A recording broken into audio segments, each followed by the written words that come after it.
This Jay no half stepping to get into the discussion tonight. 804-447-0604. 804-447-0604. The line's now clear to get in on tonight's discussion. Before we go into the socially conscious and entertainment hour, we're going to talk about a missing and or exploited child, as we do here every single week. This week's child is Jahari Jalen Crow, who is a victim of family abduction. Jahari Jalen Crow was born on July 3rd, 2006. He's now 6 years old. He has been missing since his 5th birthday on July 3rd, 2011 from College Park, Georgia. He's a black male, stands 3'11", 50 pounds, with black hair and brown eyes. Once again, he was last seen on his 5th birthday, which was July 3rd, 2011. He may be in the company of an adult female relative, and they may actually still be in the local area, or they may have traveled to New York. Jahari has a scar on his abdomen. If you have seen Jahari Jalen Crow, please contact the National Center for Missing and Exploited Children. Contact them on their website, missingkids.com, or contact them by phone at 1-800-THE-LOST, 1-800-843-5678. Please, if you have seen Jahari Jalen Crow or any of our missing and or exploited children, please contact the National Center for Missing and Exploited Children or contact your local authorities. All right, we're going to transition into the, I guess what we're going to call What the Hell. We got a couple of stories. We haven't had What the Hell in the last few weeks, and hadn't officially billed this segment as What the Hell, but a couple of these stories are kind of like What the Hells. And so what I generally like to do when we do What the Hell is we take a story, we kind of go through the gist of it, and then we kind of round table it. First thing I want to do, from thegrio.com, thegrio.com, GRTHEGRIO.com. Byline, Harry Belafonte says that Jay-Z and Beyonce have turned their back on social responsibility. He sat down for an interview with the Hollywood Reporter for a QA that was supposed to focus on his Golden Leopard Honor Award, which was bestowed upon the legendary singer and actor by the Locarno Film Festival, but instead the respected entertainer used the opportunity to speak out against what he sees as a power structure that continues to oppress the masses despite decades of activism. Belafonte particularly derides President Obama for maintaining a status quo that enables our government to violate civil liberties, while calling out black stars like Jay-Z and Beyonce for their apathy when they have the ability to inspire change. He says, quote, "The power in many societies has become almost absolute. What we did during the Bush period, what we still continue to do, even with Barack Obama, is the continuancy of not changing the paradigm, of not changing the views. We still have the laws that encourage torture. We did not change Guantanamo. We have laws that allow the police to arrest you at any time, not having to tell you why, and take you wherever they want. This kind of capitalism has taken us to the doorstep of the Fourth Reich, I think, which is a major statement." Now, to kind of piggyback on what he's saying about the police being able to take you wherever they want to take you, that's something that I did in Iran a few months ago when the president signed a bill that allowed this to happen. I said at the time that we were mere steps away from martial law, when depending on what's going on, they could take you away and they ain't got to tell you why. You got to get me up to speed on that law. There's a law, and it's been a while. I'll look it up too. I don't have the name of the bill. Is it in the Patriot Act or something separate? It's part of the Patriot Act, and it's amendment to the Patriot Act, which we can go back and we can look up. But basically, I did a rant on a few months ago, and it was something that was quiet, because a lot of times the president, not just President Obama, but presidents in general, will sign little things that they don't want the masses to really keep it on the low. Keep it on the low. And a lot of times there are things that don't come up until they come up, whereas you make a big fuss over signing Obamacare because you want that to be part of your legacy. But I want to kind of stay away from the president. We can kind of go back to that piece, but I want to kind of talk not so much about specifically what Harry Belafonte said about Jay-Z and Beyonce, but more about the spirit of what he said. Right. We know about Harry Belafonte. We've seen the photographs in the 60s with him with Jim Brown and him with Lou Alcindor, known as Kareem Abdul-Jabbar, Martin Luther King, and the activism that some of the athletes and actors had during those days. So, Grizz, I'm going to start with you. Right. Today, we rarely see our actors and actresses and athletes becoming activists the way they did during the civil rights movement and even beyond. Because Harry Belafonte, you know who his mentor was Paul Robeson. So what do you think about the way it is now versus the way it was in days past? First, I mean, what I would ask, and I respect Harry Belafonte to the utmost. He's done a lot for the African diaspora all across the world. What I would ask him is, what would you expect someone that is of color or is of African descent that has the power, i.e. a Michael Jordan, or because Jordan had the same criticism, you know, Jordan or Beyonce and Jay-Z, because you can, I think of in the Jay-Z situation, like he has done stuff, but not to defend one point or the other, but I know that he's done charitable work in Africa in regards to blood diamonds and in regards to providing clean water to the some African countries. I don't know what Beyonce has done. I'm sure she has a charity somewhere. Certain people that become celebrities have that sense that they want to go. Like a Harry Belafonte, that where they're socially conscious and aware and want to do something and is moved to do something about that. Not everybody is going to, and so there were different times back then. More black folk back in the 60s, 50s with Jim Crow going on, everybody got into the church, the school, because we were segregated, the community, everything. You fast forward 40, 45 years later, the community is not structured in that manner no more. You don't have that many African American leaders to go out other than, you know, a Harry Belafonte.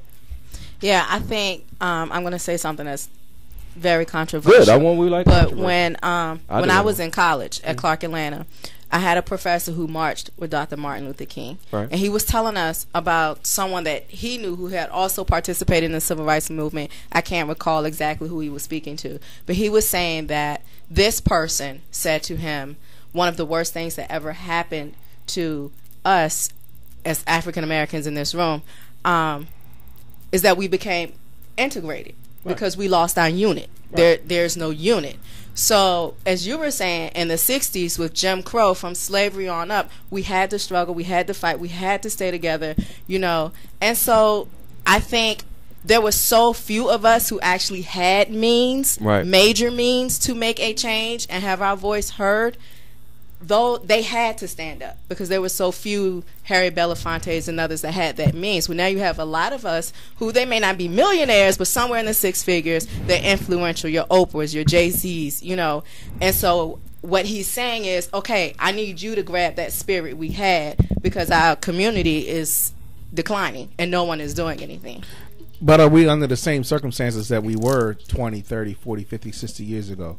I mean, is he saying that there's been no progress? I mean, really, what is he looking for? I think, well, Belafonte is he's a revolutionary. He's a progressive. He wants to. He's going to challenge the powers that be anytime he sees injustice. Whether, you know, you've moved the dial, you know, 40 years later, and we have the first African American president. But I'm sure Harry Belafonte is going to be the first one to call out Barack Obama if there are policies that he feels are not helping people of color in this nation, on this continent, in the Caribbean, you know, black people all across the world. So that was his cause that he took up. My point is that Mr. Belafonte, although calling for folks to garner that spirit, has to also understand that not everybody is going, you know, that Jay-Z might not have that same spirit, and so it's you know, I applaud him for doing it, but I also don't think he should be, you know, putting down. I don't know if that's a put and down. I don't know if he was really trying to note them specifically, but he needed an example that everybody, you know, he may have just needed an example that everybody knows. If we take this and let's say that he, based on Harry Belafonte's wishes, let's say that Jay-Z, Beyonce, Oprah, Jordan, all of these influential people, rich African Americans in the United States, gets that influence going, you want to spark some type of conscious thought? Do you want change in government? Like, what is your, I mean, I always say agenda. Well, here's what's the agenda there? I get the agenda. I'm just saying, where's the end game? Here's what I'll say on the subject. when you're talking about Harry Belafonte, you're talking about somebody that was born in 1927, who was in his 40s during the Civil Rights era. So he's seen it all, a whole lot. I saw now, let's kind of take this back and kind of do a history lesson with regards to it. If we look at the history of our country, we know that people came here in the 1500s, 1600s, 1700s. We were founded in the late 1700s. So we got probably somewhere in the neighborhood of 400 to 500 years worth of history in this country, right? Which is relatively young. Which is relatively young, but that's not exactly where I'm going. Follow me. We got about 400 years of history in this country, right? Black people in this country been here for most of that time, right? White folk been here pretty much all of that time. So if you look at from the time we started to 1865 when we were allegedly freed, right? That's about 200 years, right? And then you figure the period between 1865 up into the 1920s when you had you know what they call restoration. Or, I'm not sure if that's the correct word, but the period where we thought we was free, but we really wasn't. That was the period where you had a lot of small towns that were run by black folk. You had black businesses and stuff like that. The segregation period, kind of alluding to what Richmond had a Black Wall Street. But we still wasn't free. Because there was still issues with us being able to vote. It was issues with us being able to go certain places. Now fast forward up to the Civil Rights era when the Civil Rights Bill was signed in 1965, right? So that was what? Just under 50 years ago, right? Yep. Now, we've had just about 47 years of so-called freedom, which we know that's a very loose term, as opposed to 500 years in this country. So when you have somebody like Harry Belafonte who's looking at the big picture, he's looking at it and saying, look, man, it ain't the way it should be. And it needs to be all hands on deck trying to make sure that we rally our young people, that we rally our people who are not conscious, mentally conscious, to understand what we've been through so that we can get to where we're going. Clearly, you must have some level of intelligence to amass the kind of fortune that you have. So even if you don't have that intelligence, you might have a mentor that could lead you to it. So the point I'm trying to make is, if you are these people who have these masses of wealth, you're basically a hoarder. You hoard money.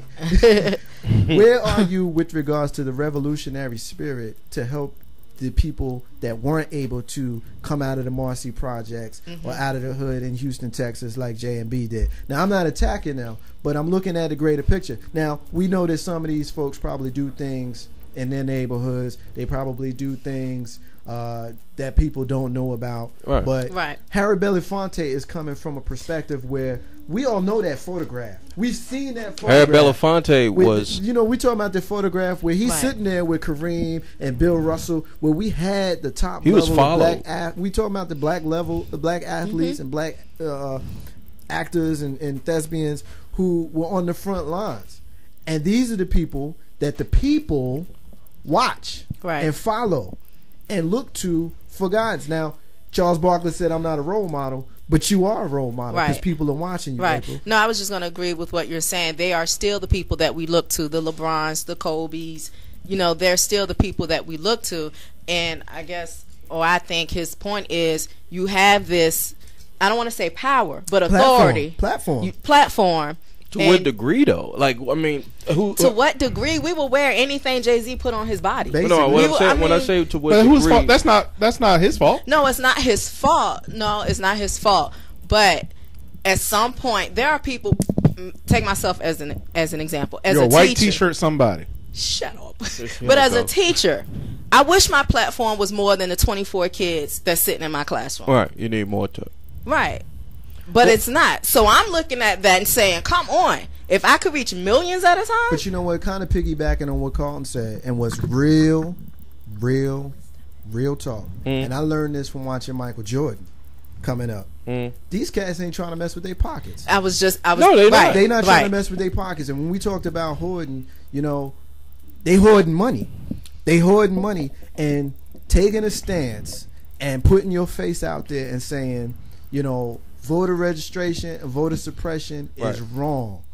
All you got to do is say that. Right? Saying that could cost you millions of dollars, and they're not trying to do that. Whereas you had cats, but you had cats in the 60s when Jim Brown and Bill Russell and cats like that might have had to go and work in a factory during the off season. They wasn't making this money, but they still had the social conscious mind to be able to say this ain't right. Show business is, I mean, show business is set up like that. I mean, if they want to get you, they'll get you. You'll get blackballed. I mean, Harry Belafonte is talking about a time. Well, he's coming from like, and I saw the last year on HBO they did a documentary on his life. Like, he was surveillanced by the CIA for going to Cuba. He was, I mean, this man has really been through through the wars with the U.S. government. So he is looking at it. Like I said, he's not a, when I say revolutionary, I'm not putting no eccentricities on it whatsoever. What I'm saying is he has a standard that's probably different than the Oprah standard. Because I saw Oprah on Twitter the other day, last week or week before last, get at somebody because somebody was challenging Oprah, what are you doing for the black community? And Oprah was like, I just put 5,000 black men through college last year. Yeah. So that we level, don't hear about it. Yeah, we just don't hear about it. And so that level is what I would say if Ms. Belafonte was here is like, to what level do you want someone who has that type of platform to contribute? I think what his point is, and before I go there, I want to thank Hakeem. He's hitting us on the Facebook page. He's correcting me. It's reconstruction was the word I was. I should have got him with that one, Hakeem. I knew that one. And he's also agreeing with my point. People often mistake concessions for progress. Let's distinguish between the two, and you'll see where Harry B is coming from. And kind of to piggyback on that point, April, if you look at the point that he was trying to make, or the way I interpret the point that he was trying to make, it's more about visibility. I understand collectively he wants collective visibility. I mean, we know Oprah built the school in Africa, and people gave her grief because they like, well, why you ain't do it here? I'm sure she's done so much here that we don't hear about, but we heard about what's going on in Africa. I'm not in a position to be able to explain why we heard about Africa. We don't hear about what's here. I'm sure there's a reason. I'm not privy to what that reason is. And I'm sure Jay-Z and Beyonce do plenty of things. But the point that Harry was making, in my interpretation of his point, is the visibility. Because the people who follow you, the people who emulate you, and the people who are going to put on Rockaware because you wear Rockaware, I agree with that. Those are the people who need to see that you say that voter suppression is wrong, and they will understand that voter suppression is wrong, so that they can make sure that they act is right. So when it's time to go vote, they will have to act right. And not only that, they might have that activism bug sparked in them, where they might be each one teach one. You push me, I'll pull you. And so I guess we're interpreting it the same way. You verbalized it better. I'm thinking he's not attacking that they don't do anything at all. It's the grand scale of it. He's not saying, you don't do anything, but the bigger issues that you could. And that goes to a bigger issue within the black community is that now with Barack Obama being president, where is the black leadership? Like, we don't challenge certain things when it comes to whatever presidential candidate might be. Now, of course, if Bush is in there, we're going to challenge things a lot. But, like, when you think of black leadership, and Barack said it the other day, he's not the president of black America. He's the president of all Americans. So just because he's the 44th president and the first African American one does not mean by any means that whatever's been going on since 16, whenever we landed in Jamestown or whatever, is going to stop. So there are black leaders, and I remember Jesse Jackson, although he did it wrongly, he got caught calling out Barack at a bad name. He's going to cut his NAACP, those groups, they still have to hold politicians, and I'm not just talking about the Democratic Party or Barack Obama. They have to hold politicians' feet to the fire, and I think that's another part of the piece that Harry Belafonte is speaking of. Is like, if we don't have people who hold the purse strings that contribute to these campaigns, saying, I got a problem with you not going along or not giving, pushing back more on the Tea Party. So I'm instead of me giving you $500,000 for the campaign, I'm only going to give you $100,000. Just to piggyback, to kind of go backwards a little bit, when we were talking before, when we first brought up this subject, you asked about the president, and I couldn't recall the name of the act. I did pull it up. It's called the National Defense Authorization Act, which contains several detainee provisions that civil liberty groups and human rights advocates oppose. Basically, in short, the government now has the right to detain you, whether you've been charged with a crime or not. It's intended to be a protector against terrorists threatening the security of our interests. But the way the bill is written, if you say or you do something that can be perceived as terroristic, you can be detained indefinitely and interrogated. Right. So that's basically right from the rant and that Bush I didn't gave sign it. back in Barack January. The president, our current president, signed it. On the low, too. He did sign it under duress, but he signed it. That's one of the things that a lot of people don't know. Just because the president signs a bill doesn't necessarily mean he agrees with it. Agrees. Just a lot of times he's got pressure from other areas that kind of force him to do certain things. So we're gonna move on from the Harry, Beyonce, Jay-Z thing.